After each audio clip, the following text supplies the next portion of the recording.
കേരളത്തിലെ രാഷ്ട്രീയ അന്തരീക്ഷം വരാനിരിക്കുന്ന തെരഞ്ഞെടുപ്പുകളുടെ പശ്ചാത്തലത്തിൽ വൻ വിവാദത്തിലേക്ക് വഴിമാറിയിരിക്കുകയാണ്.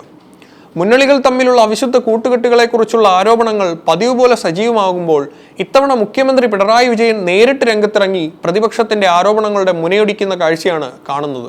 പാലക്കാട് ഉൾപ്പെടെയുള്ള 10 മണ്ഡലങ്ങളിൽ CPM-ഉം BJP-യും തമ്മിൽ രഹസ്യധാരണയുണ്ടെന്ന പ്രതിപക്ഷ നേതാവ് VD സതീശന്റെ ആരോപണത്തിന് അക്കമിട്ട് മറുപടി നൽകിക്കൊണ്ടാണ് മുഖ്യമന്ത്രി വാർത്താസമ്മേളനം നടത്തിയത്. പ്രതിപക്ഷ നേതാവ് VD സതീശൻ ഉന്നയിച്ച ഡീൽ ആരോപണമാണ് നിലവിലെ ചർച്ചകളുടെ കേന്ദ്രബിന്ദു. 10ഓളം മണ്ഡലങ്ങളിൽ ഭരണകക്ഷിയായ CPM-ഉം BJP-യും തമ്മിൽ വോട്ട് കച്ചവടത്തിന് ധാരണയുണ്ടെന്നാണ് കോൺഗ്രസ് വാദിക്കുന്നത്. പാലക്കാട് ഉപതെരഞ്ഞെടുപ്പ് അടക്കമുള്ള സാഹചര്യങ്ങളിൽ BJP-യെ സഹായിക്കാൻ CPM ശ്രമിക്കുന്നുവെന്നും പകരം ചില കേന്ദ്ര ഏജൻസികളുടെ അന്വേഷണങ്ങളിൽ നിന്ന് സർക്കാർ ഇളവ് നേടുന്നുവെന്നാണ് പ്രതിപക്ഷത്തിന്റെ ആക്ഷേപം. എന്നാൽ ഈ ആരോപണം വെറും നാണംകെട്ട പ്രചരണം മാത്രമാണെന്നാണ് BJP സംസ്ഥാന അധ്യക്ഷൻ രാജീവ് ചന്ദ്രശേഖർ പ്രതികരിച്ചത്.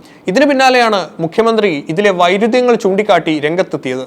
കോൺഗ്രസിന്റെ ആരോപണങ്ങളെ ചരിത്രപരമായ വസ്തുതകൾ നിരത്തിയാണ് പിണറായി വിജയൻ നേരിട്ടത്. കേരള രാഷ്ട്രീയത്തിലെ കുപ്രസിദ്ധമായ കോൺഗ്രസ് ലീഗ് BJP സഖ്യത്തെ അദ്ദേഹം വീണ്ടും ഓർമ്മിപ്പിച്ചു. BJP-യുമായി ചേർന്ന് ഇടതുപക്ഷത്തെ തോൽപ്പിക്കാൻ മുൻകാലങ്ങളിൽ കോൺഗ്രസ് സ്വീകരിച്ച നിലപാടുകൾ അദ്ദേഹം അക്കമിട്ട് നിരത്തി. 2016 നേമത്ത് BJP അക്കൗണ്ട് തുറന്നത് കോൺഗ്രസിന്റെ സഹായത്തോടെയാണെന്ന് മുഖ്യമന്ത്രി ആരോപിച്ചു. അവിടെ കോൺഗ്രസ് വോട്ടുകൾ BJP-യിലേക്ക് ഒഴുകിയെന്നും അത് മറ്റൊരു നേതാവിനെ ജയിപ്പിക്കാൻ ഉണ്ടാക്കിയ ഡീലിന്റെ ഭാഗമാണെന്നും അദ്ദേഹം തുറന്നടിച്ചു. രാഹുൽ ഗാന്ധിയും കോൺഗ്രസും യഥാർത്ഥത്തിൽ BJP-യുടെ B ടീമായാണ് പ്രവർത്തിക്കുന്നതെന്ന് മുഖ്യമന്ത്രി കുറ്റപ്പെടുത്തി. ഡൽഹിയിൽ അരവിന്ദ് കെജ്രിവാളിനെ ED അറസ്റ്റ് ചെയ്തപ്പോൾ കോൺഗ്രസ് പടക്കം പൊട്ടിച്ച് ആഘോഷിച്ചത് ഇതിന് തെളിവായി അദ്ദേഹം ചൂണ്ടിക്കാട്ടി. BJP-യെ നേരിടാൻ പ്രാദേശിക പാർട്ടികളെ ഒന്നിപ്പിക്കുന്നതിന് പകരം പലയിടത്തും BJP-യെ സഹായിക്കുന്ന നിലപാടാണ് കോൺഗ്രസ് സ്വീകരിക്കുന്നതെന്ന് അദ്ദേഹം പറഞ്ഞു.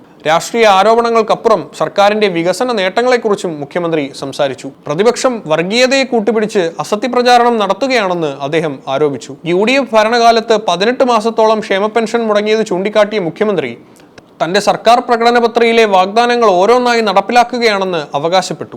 UDF കാലത്ത് തകർന്നടിഞ്ഞ പൊതുവിദ്യാഭ്യാസവും ആരോഗ്യ മേഖലയും LDF സർക്കാർ അന്താരാഷ്ട്ര നിലവാരത്തിലേക്ക് ഉയർത്തിയെന്നും അദ്ദേഹം പറഞ്ഞു. ശബരിമല വിഷയത്തിൽ സർക്കാരിന് എന്നും കൃത്യമായ നിലപാടുണ്ട്. അത് വരാനിരിക്കുന്ന തെരഞ്ഞെടുപ്പുകളിൽ ആരെങ്കിലും വിഷയമാക്കിയാലും സർക്കാരിനെയോ LDF-നെയോ ബാധിക്കില്ലെന്ന് അദ്ദേഹം തറപ്പിച്ചു പറഞ്ഞു. സർക്കാരിനെതിരെയുള്ള വിവിധ അന്വേഷണങ്ങളിൽ ബാഹ്യ ഇടപെടലുകൾ ഉണ്ടെന്ന പ്രതിപക്ഷ ആരോപണത്തിന് ST അന്വേഷണത്തിൽ ബാഹ്യ ഇടപെടലില്ലെന്ന് ഹൈക്കോടതി തന്നെ വ്യക്തമാക്കിയത് മുഖ്യമന്ത്രി ഓർമ്മിപ്പിച്ചു.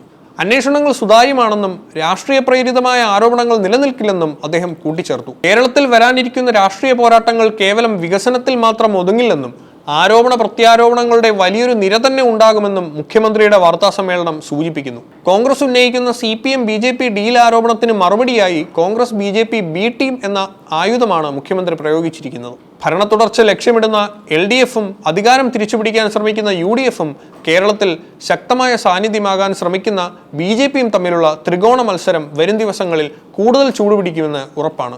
അസത്യ പ്രചാരണങ്ങളെ ജനം തിരിച്ചറിയുമെന്നും കേരളം പുരോഗതിയുടെ അടുത്ത തലത്തിലേക്ക് ഉയരുമെന്നുമുള്ള ഉറച്ച വിശ്വാസത്തിലാണ് മുഖ്യമന്ത്രി തന്റെ വാർത്താ സമ്മേളനം അവസാനിപ്പിച്ചത്.